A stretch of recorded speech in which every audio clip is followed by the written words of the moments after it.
Au premier d'entre elles, on appelle le gender gap, ou bien le gender pay gap, ou tout simplement l'écart entre les salaires des femmes et ceux des hommes.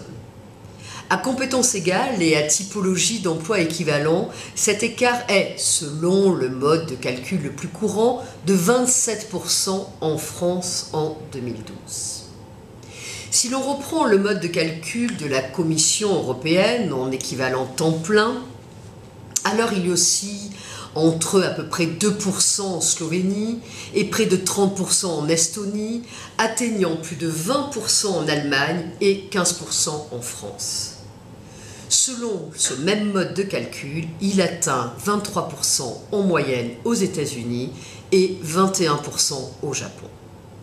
Dans les pays émergents, bien sûr, les calculs ne présentent pas le même degré de fiabilité et se limitent à l'économie formelle.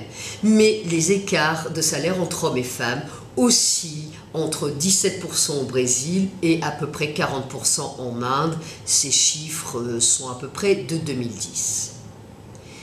S'il tend à décroître, l'écart de rémunération entre hommes et femmes n'évolue cependant que très lentement et s'accompagne par ailleurs de conditions d'emploi, d'accès à la propriété et à l'autonomie financière très inégalitaires.